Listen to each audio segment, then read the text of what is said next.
Welcome back, guys. Today I'm going to be going over our RGBW demon eyes. So these are static demon eyes. So we do have the addressable demon eyes on the site. Those are really good for color flow.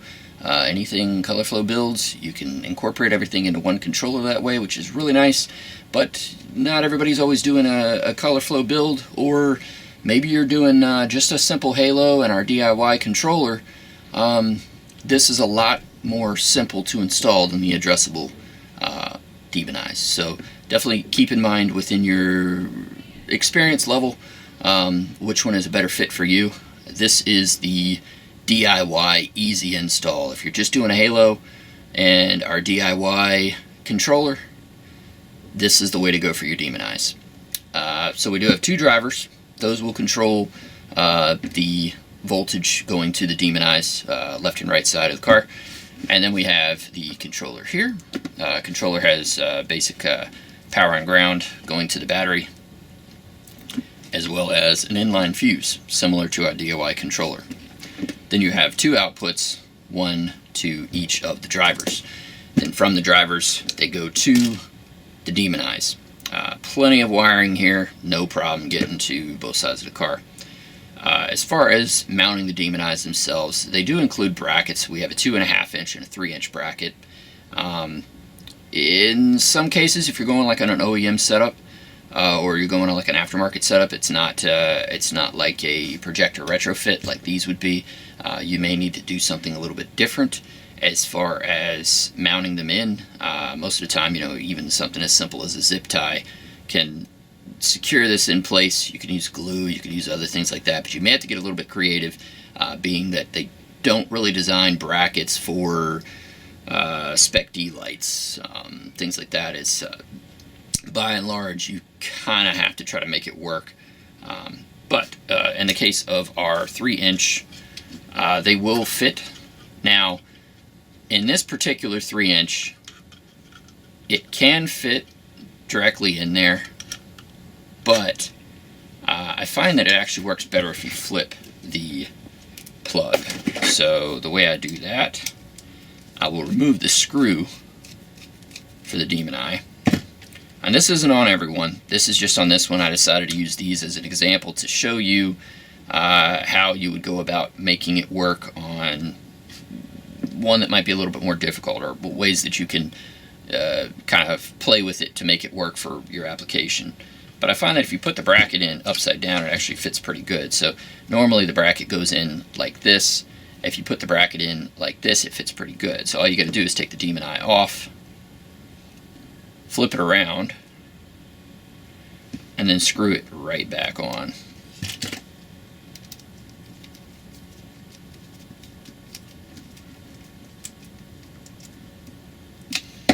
It's just that simple. So as you can see, it will slide right in. It does clear pretty well. You can't really see it inside the lens, and it does clear the top of the projector quite well. So just flipping it over like that works really well on these projectors. It depends what kind of projectors you're using. Some are bigger. These are a little bit more compact for a 3 inch, and I think that's part of the reason why we had to flip it versus maybe like an MLED. You have tons of room in those because they're ginormous. These projectors are huge. So you won't even have to flip it on those. If you're using MLED 2.0, those projectors actually sit further off of the backing, so those actually fit quite well too. So 3 inch versus 2.5, whichever one you decide. Here's an example of our 2.5 inch projector. I'll show you how we would mount it in that one as well as this one. So for the 2.5, you just go ahead and remove the bracket because it's not going to fit.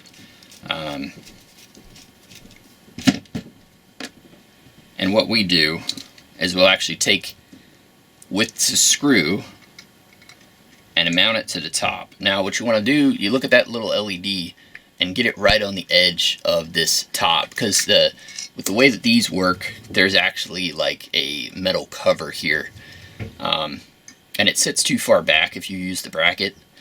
It won't quite clear, so I actually secure it to the top of the projector, and it won't affect anything because it's just a reflector and it's just the top part of the reflector, so you don't even really see it. And And there it is, right like that. It's just screwed in to the top. That works great. It lines up really well. The lens goes right over top, no problems. So that shows you how to do it on the 2.5 and the 3-inch that we saw on the site. For most cases, most applications, depending on what you're using, if you're using Morimoto's Mini H1s or even the Acme Mini H1s, pretty much anything from TRS, these are just direct. They will go right in. Definitely consider the screws that are included. Will fit some applications, but not all. They are a little bit on the short side, unfortunately. We're going to try to work on that on the next batch that we get in. But so you may need to use a screw or in a nut combo or some other way to secure it to the projector, unfortunately. But hopefully that gives you an idea of our setup, how they are wired up. One thing on these, there is a short side and a long side. It doesn't matter. You can plug either side into either side. So let's say you want to keep this close to your headlight. You can run it like that. Run this to the controller on the far side. You know, say your battery's on the driver's side and this would go on the passenger side. You just run this to the controller and then have the short side going into the light. There's no problem. You can do that. No problem. But I think that should cover everything. If you have any questions, don't hesitate to reach out. nextlevelneo.com. Subscribe so that you don't miss any of our future videos. And let me know if there's any videos that you'd like to see done. If it's something that we can do, we'll definitely try to get it done. Thanks for watching, and I'll see you in the next one.